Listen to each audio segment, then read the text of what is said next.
ನೀವು ನೋಡ್ತಾ ಇದ್ದೀರಾ ಮೈಂಡ್ ಇಟ್ ಮೀಡಿಯಾ. ನಾನ್ ಸಮೀನಾ. ನೀವೆಲ್ಲ block buster hit Drishyam cinema ನೋಡೇ ಇರ್ತೀರಾ.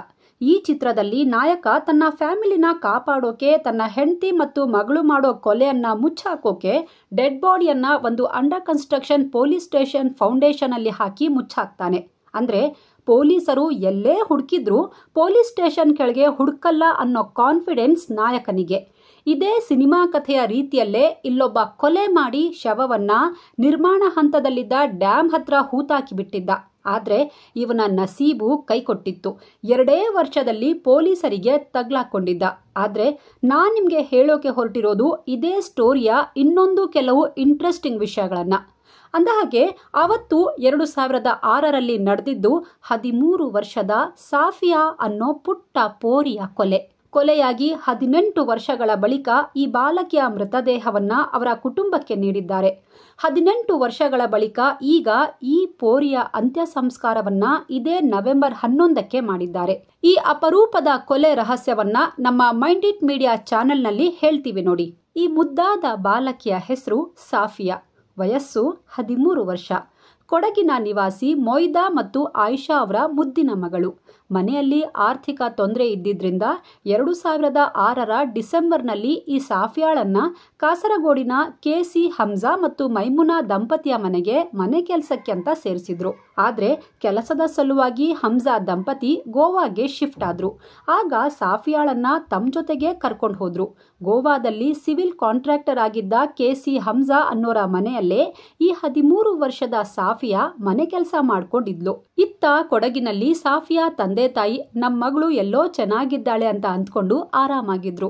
ಆದ್ರೆ ಕೆಲವು ತಿಂಗಳುಗಳು ಆದ್ಮೇಲೆ ಒಂದಿನ ಮೊಯ್ದಾ ಅವರಿಗೆ ಕರೆ ಮಾಡಿದ ಹಮ್ಜಾ, ನಿಮ್ ಮಗಳನ್ನ ಕಾಸರಗೋಡಿಗೆ ಕರ್ಕೊಂಡ್ ಬರ್ತೀನಿ ಅಂತ ಹೇಳಿದ್ರು. ತುಂಬಾ ತಿಂಗಳುಗಳ ಬಳಿಕ ನಮ್ಮ ಮಗಳು ಬರ್ತಿದ್ದಾಳಲ್ಲ ಅಂತ ತಾಯಿ ಆಯಿಷಾ ತನ್ನ ಮಗಳಿಗೆ ನೆಲ್ಲಿಕಾಯಿ ಅಂದ್ರೆ ತುಂಬಾ ಇಷ್ಟ ಅಂತ ಅದನ್ನ ತಗೊಂಡು ದಂಪತಿ ಇಬ್ರು ಸಾಫಿಯಾಳನ್ನ ನೋಡೋಕೆ ಕಾಸರಗೋಡಿಗೆ ತೆರಳಿದ್ರು. ಆದ್ರೆ ಅಲ್ಲಿಗೆ ಹೋದ ಸಾಫಿಯಾ ಪೋಷಕರಿಗೆ ಶಾಕ್ ಕಾದಿತ್ತು. ಯಾಕಂದ್ರೆ ಅವ್ರ ಜೊತೆ ಮಾತಾಡಿದ ಹಮ್ಜಾ ನಿಮ್ ಮಗಳು ಕಾಣೆಯಾಗಿದ್ದಾಳೆ ಅಂತ ಸಬೂಬು ನೀಡಿದ್ದ. ಈ ಹಮ್ಜಾ ಎಷ್ಟು ಚಾಲಾಕಿ ಅಂದ್ರೆ ಬಾಲಕಿ ತಂದೆ ಮೊಯ್ದಾ ಜೊತೆಗೆ ತಾನೂ ಕಾಸರಗೋಡಿನ ಅದೂರು ಪೊಲೀಸ್ ಸ್ಟೇಷನ್ಗೆ ಹೋಗಿ ಬಾಲಕಿಯ ಮಿಸ್ಸಿಂಗ್ ಕೇಸ್ ದಾಖಲಿಸಿದ್ದ. ಪೊಲೀಸರು ಪ್ರಕರಣ ದಾಖಲಿಸಿಕೊಂಡು ಹುಡುಕಾಟ ಆರಂಭಿಸಿದ್ರು. ಆದ್ರೆ ಎಲ್ಲೂ ಸಾಫಿಯಾ ಸುಳಿವು ಸಿಗ್ಲಿಲ್ಲ. ಈ ಬಗ್ಗೆ ಸಾಫಿಯಾ ತಂದೆ ತಾಯಿ ಕಾಸರಗೋಡಲ್ಲಿ ಪ್ರತಿಭಟನೆ ಕೂಡ ಮಾಡ್ತಾರೆ. 1.5 ವರ್ಷಗಳ ನಂತರ ಈ ಕೇಸ್ನ ಕೇರಳ ಕ್ರೈಮ್ ಬ್ರಾಂಚ್ ಕೈಗೆತ್ತಿಕೊಳ್ತು. ಆಗ ಹಮ್ಜಾನನ್ನ ಕಸ್ಟಡಿಗೆ ತಗೊಂಡ ಪೊಲೀಸರು ತಮ್ಮದೇ ಶೈಲಿಯಲ್ಲಿ ವಿಚಾರಣೆ ನಡೆಸಿದಾಗ ಕೊಲೆ ರಹಸ್ಯ ಬಯಲಾಗಿತ್ತು. ಹಾಗಾದ್ರೆ ಸಾಫಿಯಾ ಕೊಲೆ ಹೇಗಾಯ್ತು, ಯಾಕಾಯ್ತು ಅನ್ನೋದು ಇಂಟ್ರೆಸ್ಟಿಂಗ್. ಹಮ್ಜಾ ಪೊಲೀಸರಿಗೆ ಕೊಟ್ಟ ಸ್ಟೇಟ್ಮೆಂಟ್ ಪ್ರಕಾರ ಒಂದಿನ ಮನೆಯಲ್ಲಿ ಅಡಿಗೆ ಮಾಡ್ತಿದ್ದ ಟೈಮಲ್ಲಿ ಸಾಫಿಯಾ ಮೈ ಸುಟ್ಕೊಂಡ್ಲಂತೆ. ಈ ವೇಳೆ ಸುಟ್ಟ ಗಾಯಗಳಿಂದ ನೆರಳ್ತಿದ್ದ ಸಾಫಿಯಾಳನ್ನ ನೋಡಿದ ಹಮ್ಜಾಗೆ ಭಯ ಕಾಡಿತ್ತಂತೆ. ಮೊದಲೇ ಸಾಫಿಯಾ ಅಪ್ರಾಪ್ತೆ. ಎಲ್ಲಿ ನಾನೇ ಬಾಲಕಿಯನ್ನ ಸುಟ್ಟಿದ್ದೀನಿ ಅಂತ ನನ್ ಮೇಲೆ ಕೇಸ್ ಆಗುತ್ತೋ ಅಂತ ಹೆದರುಕೊಂಡು ಶಿಕ್ಷೆಯ ಭಯದಿಂದ ಹಮ್ಜಾ ಬಾಲಕಿ ಸಾಫಿಯಾಳನ್ನ ಕೊಂದು ಹಾಕಿದ್ದಾನಂತೆ. ಅಷ್ಟೇ ಅಲ್ಲ, ಈ ಕ್ರೂರಿ ಬಾಲಕಿಯ ದೇಹವನ್ನ ತುಂಡು ತುಂಡಾಗಿ ಕತ್ತರಿಸಿ ಗೋವಾದ ಒಂದು ನಿರ್ಮಾಣ ಹಂತದ ಅಣೆಕಟ್ಟು ಸ್ಥಳದಲ್ಲಿ ಎಸೆದು ಸುಮ್ಮನಾಗ್ಬಿಟ್ಟಿದ್ದ.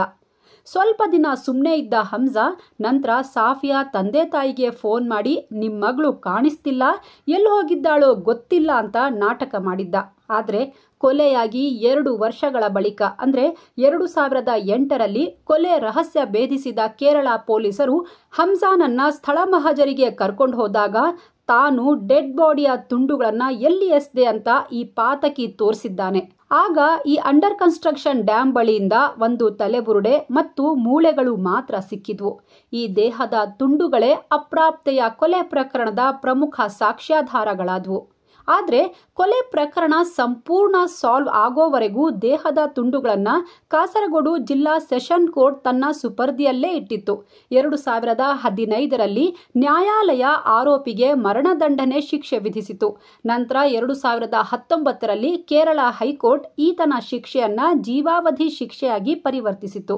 ಇಲ್ಲಿ ಕಾಡುವ ಪ್ರಶ್ನೆ ಅಂದ್ರೆ ನ್ಯಾಯಾಲಯದಲ್ಲಿ ಇಷ್ಟು ವರ್ಷ ಯಾಕೆ ಸಾಫಿಯಾಳ ತಲೆಬುರುಡೆ ಮತ್ತು ಮೂಳೆಗಳನ್ನ ಇರಿಸಲಾಗಿತ್ತು, ಯಾಕೆ ಇವುಗಳನ್ನ ಅಂದೇ ಸಾಫಿಯಾ ಪೋಷಕರಿಗೆ ಹಸ್ತಾಂತರಿಸಲಿಲ್ಲ ಅನ್ನೋದು.